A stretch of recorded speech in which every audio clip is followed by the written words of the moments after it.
Africa, the cradle of mankind, a continent so ravaged by the effects of COVID-19 pandemic, and was already on her knees following the waves of other epidemics that had crippled the socio-economic welfare of the region in recent decades, including the Ebola outbreaks. Pundits agreed that the effects of the pandemic would be catastrophic to Africa, well before the first case was reported in the region. According to the World Health Organization, approximately over 298 million cases of COVID-19 and 5.4 million associated deaths had been reported globally as of 7th January 2022.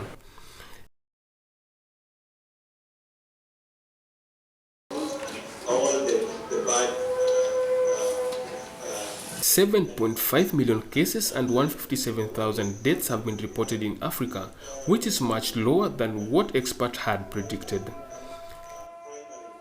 Kenya is the second most hit country in the East African region, after Ethiopia with 1,000 and 400,000 cases respectively, and over 5,400 deaths in Kenya due to COVID-19 according to official statistics by the World Health Organization. Since the start of the pandemic in January 2020, African countries have continued to show resilience against COVID-19, though the impact has been far-reaching on the populations.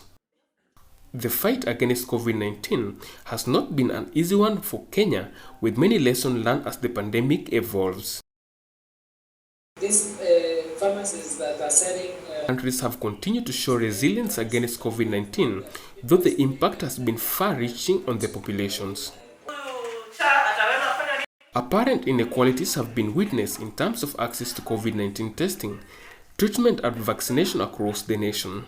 Stockouts of vaccine, COVID-19 tests and essential medical supplies, chronic shortage of healthcare workers, limited isolation capacity, amongst others, continue to exert more pressure on the country's healthcare system.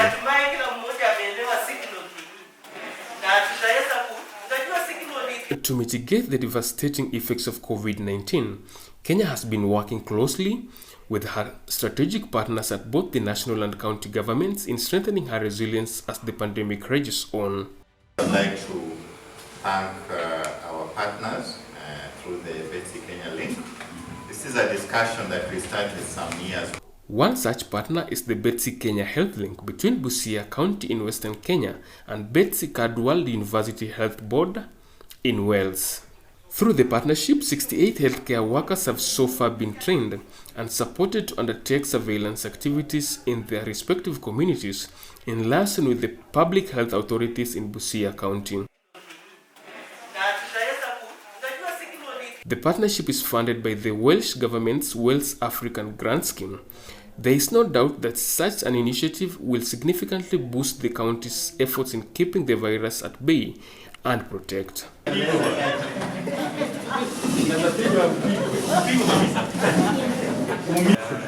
we are having a spike in terms of cases of corona, and I believe it will be an opportunity for us to get to the community because of the challenges that we have in terms of resources and being able to get to the community. I believe that we shall support each other.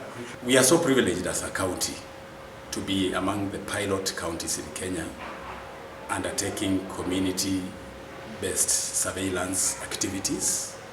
So we are proud that our contribution and our experiences and all those things that will come out of this pilot will be able to inform Africa and the world that community-based surveillance systems are possible. It's an activity that can happen, and the beauty of it all that it will add value to the existing surveillance systems and mechanisms that are in place.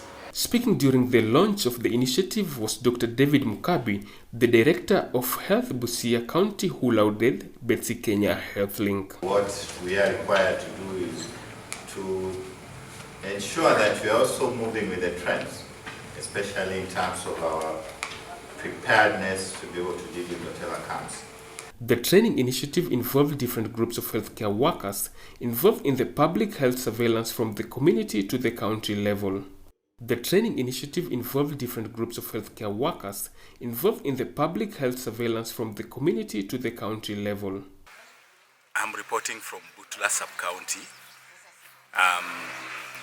where we've taken the next step to sensitize and train community health volunteers on community event-based surveillance.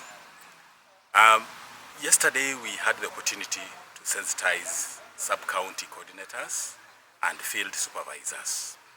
But the ultimate goal was to train and sensitize community health volunteers who operate in all villages and cover several households under their jurisdictions. The training covered aspects of public health surveillance, how to implement community-based surveillance within the context of COVID-19, preventing the spread of COVID-19, protecting the vulnerable populations, and how to cope with the mental health issues during the pandemic.